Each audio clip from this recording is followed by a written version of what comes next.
Assalamu alaikum wa rahmatullah. Si cette vidéo est arrivée jusqu'à toi aujourd'hui, ce n'est pas un hasard. Écoute avec ton cœur, pas seulement avec tes oreilles. Ce que tu vis n'est pas une attente, c'est une préparation.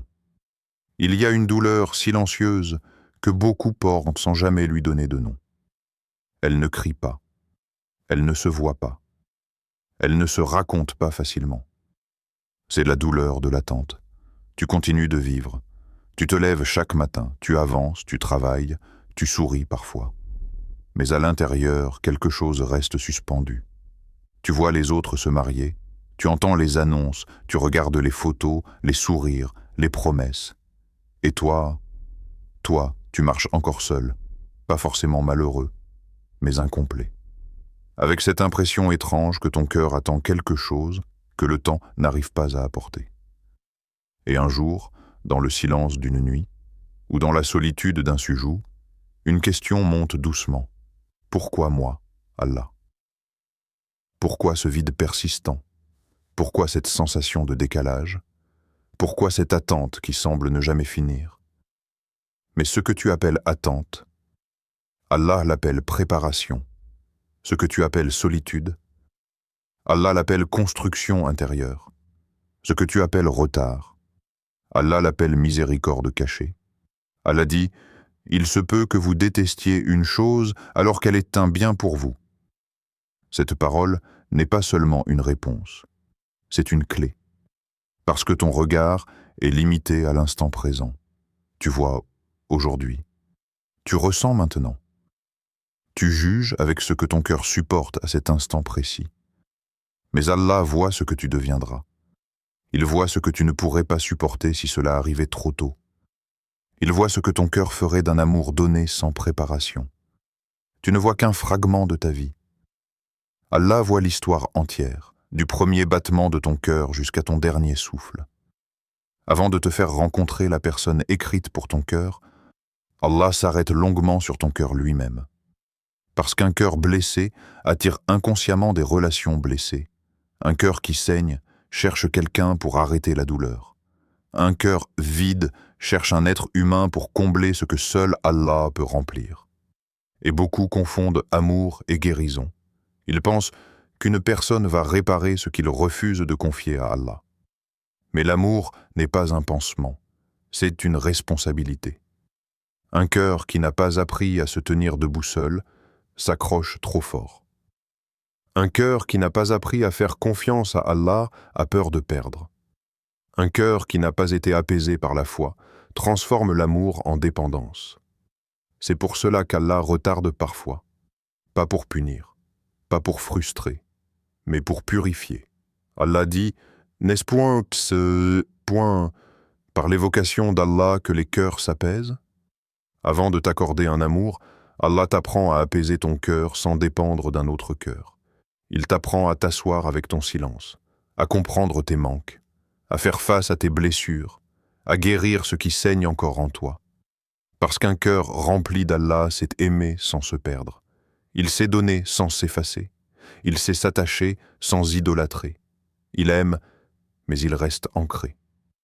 Peut-être que tu ne t'en rends pas compte, mais pendant cette période que tu appelles vide, Allah t'éloigne de certaines personnes volontairement, pas parce qu'elles sont mauvaises, mais parce qu'elles seraient arrivées trop tôt.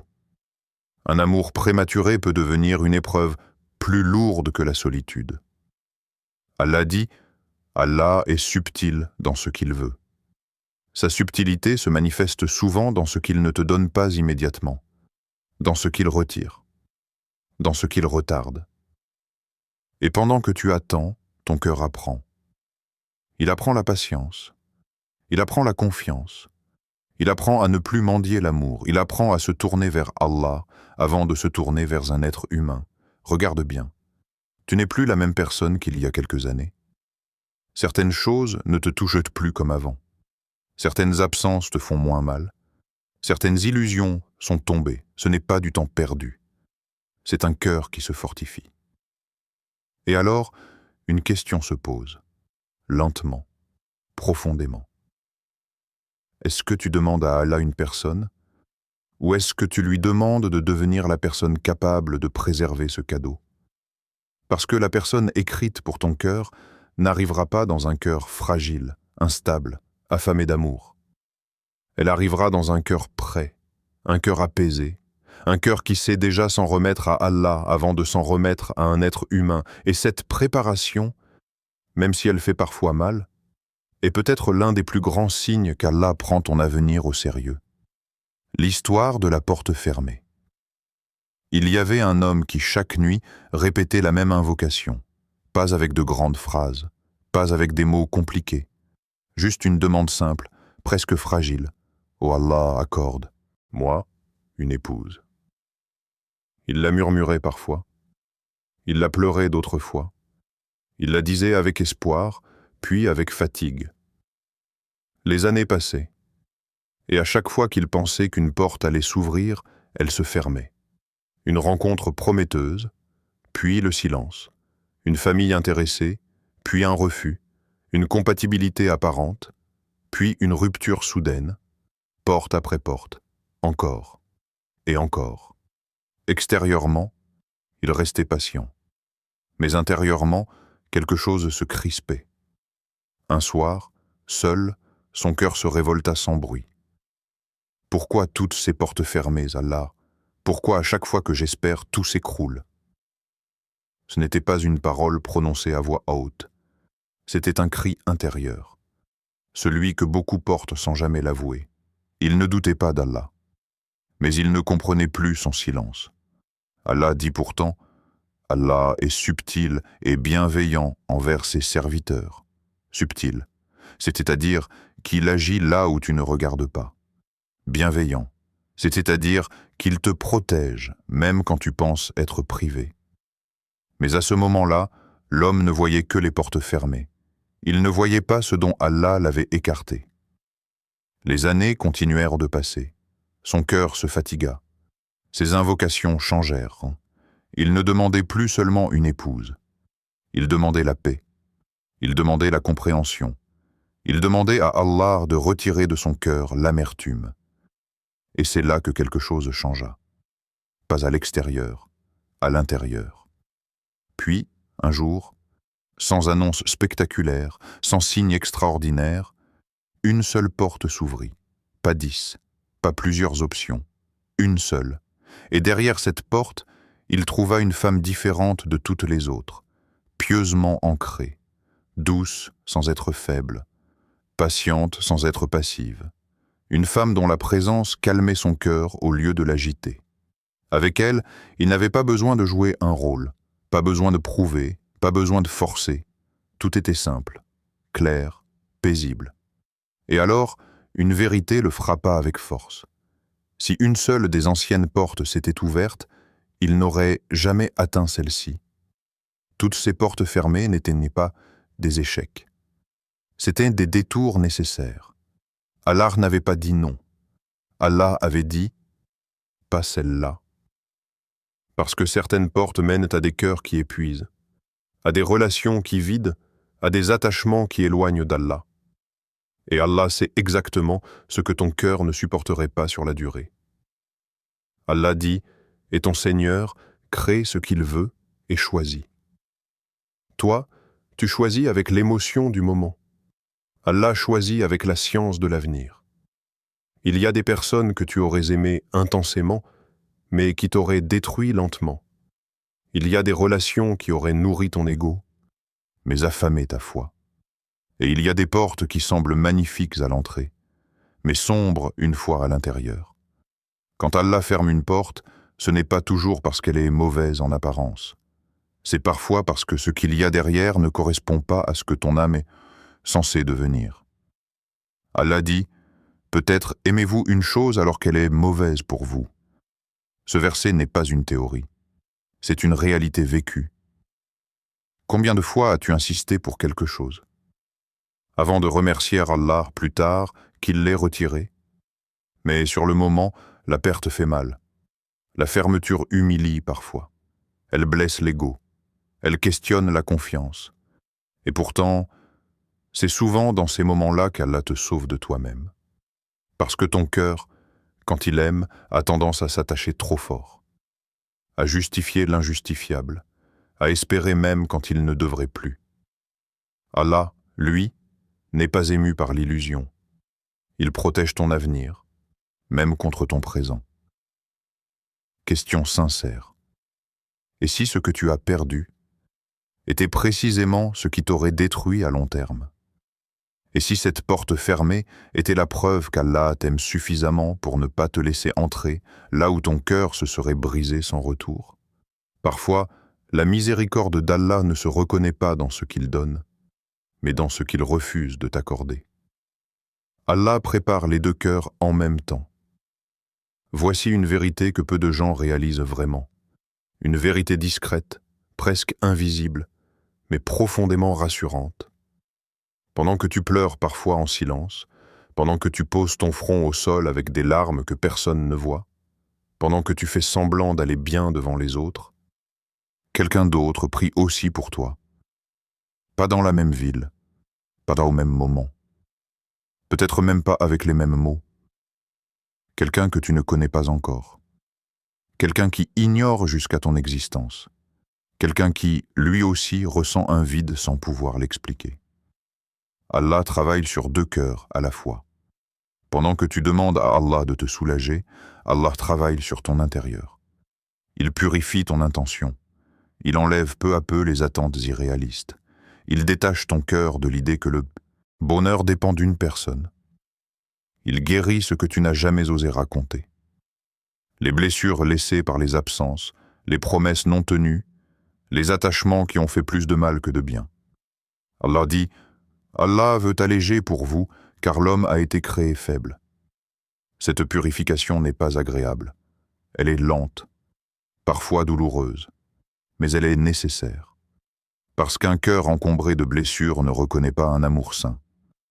Il reconnaît ce qui lui ressemble, alors Allah nettoie, il retire les illusions, il t'apprend à aimer sans t'accrocher, à espérer sans t'effondrer. Et pendant ce temps, de l'autre côté du destin, Allah enseigne aussi. Il apprend à l'autre âme la patience. Il la détache d'une relation qui n'était pas écrite. Il la relève après une déception. Il lui apprend à faire confiance malgré les retards. Peut-être que cette personne aussi a connu des portes fermées. Peut-être qu'elle aussi a demandé « Pourquoi encore, Allah ?»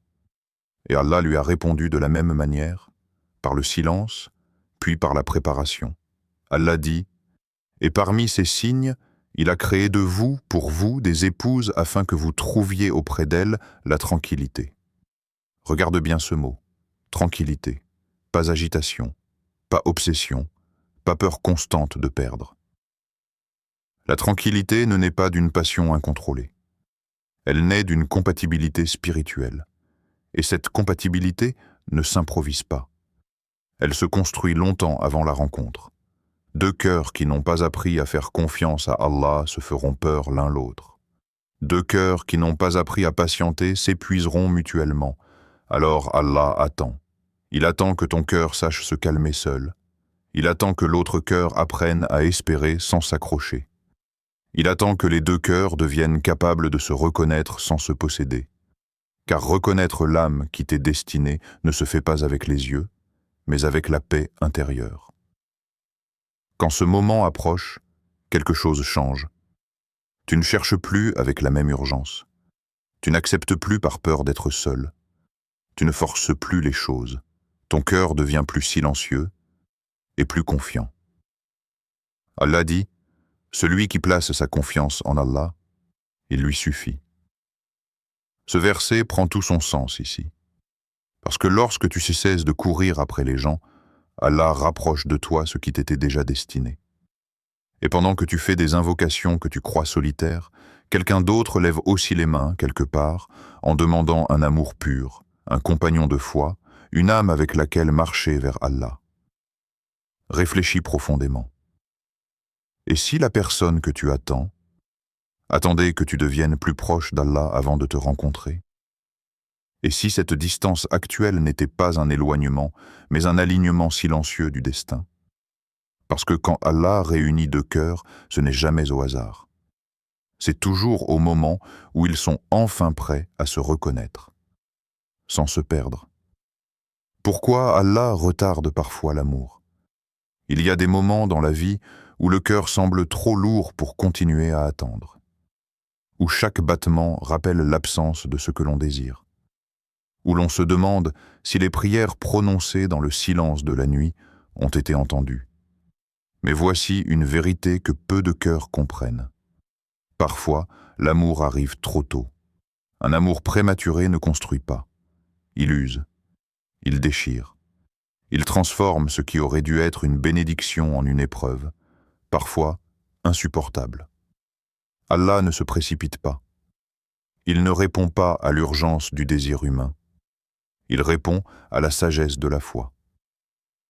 Tu demandes peut-être, « Ô Allah, accorde-moi l'amour que je désire. » Et Allah te répond, mais pas toujours de la manière que tu imagines. Parfois, la réponse est un retard. Parfois, la réponse est un non apparent. Mais derrière ce retard, il y a une protection, une éducation, une purification. Allah dit, et Allah sait, alors que vous ne savez pas. Baqara 2, 216. Toi, tu vois seulement le moment présent. Tu vois ce que tu veux maintenant et tu ne comprends pas pourquoi cela n'arrive pas.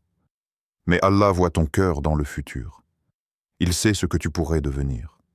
Il sait ce que tu pourrais perdre si ce que tu demandes venait trop tôt. Il y a des cœurs qui auraient idolâtré l'autre, des cœurs qui se seraient attachés au lieu de rester attachés à lui, des relations qui auraient éloigné d'Allah au lieu de rapprocher, des mariages qui auraient éteint la foi au lieu de la nourrir. Alors Allah retarde, pas pour te punir, mais pour te sauver, pour te protéger de toi-même et de ce que tu ne sais pas encore. Pendant ce temps, ton cœur apprend. Il apprend à ne plus dépendre d'un autre pour trouver la paix. Il apprend à trouver le contentement dans la présence d'Allah. Il apprend à aimer avec sagesse plutôt qu'avec impatience. Il apprend à placer sa satisfaction avant le désir humain. Il apprend à lui suffire. Et c'est là que la beauté du dessein se révèle. Parce qu'un cœur qui se suffit d'Allah avant d'aimer un autre cœur ne perd jamais sa paix, ne se consume jamais dans la peur, ne se détruit jamais par un amour mal préparé. Allah ne retarde pas pour te frustrer. Il retarde pour t'enseigner à aimer correctement, pour que lorsque l'amour arrive enfin, il soit un refuge et non une tempête. Question profonde pour ton cœur. Si Allah te donnait aujourd'hui ce que tu demandes, est-ce que cela te rapprocherait vraiment de lui? Réfléchis profondément. L'amour véritable ne détruit pas la foi. Il ne remplace pas Allah. Il est un complément à la vie spirituelle, une source de tranquillité, pas de chaos. Parfois, le silence d'Allah dans tes prières n'est pas un abandon. C'est un enseignement silencieux. Apprends à l'aimer d'abord, et tout le reste se mettra en place au moment parfait. Alors, même si ton cœur soupire dans la nuit, même si tes yeux versent des larmes invisibles, souviens-toi que chaque retard est un acte d'amour d'Allah pour toi, un signe que le meilleur est encore à venir. Le jour où tout fera sens. Il viendra un moment où tu tourneras ton regard vers le passé, pas par nostalgie, pas par regret, mais par compréhension. Tu verras ces visages qui ont traversé ta vie. Ces personnes qui sont parties, ces relations qui n'ont jamais trouvé leur chemin, ces promesses silencieuses qui n'ont jamais été tenues. Et soudain, tout prendra sens. Tu comprendras que chaque absence avait une raison, chaque départ était une protection, chaque attente, un enseignement.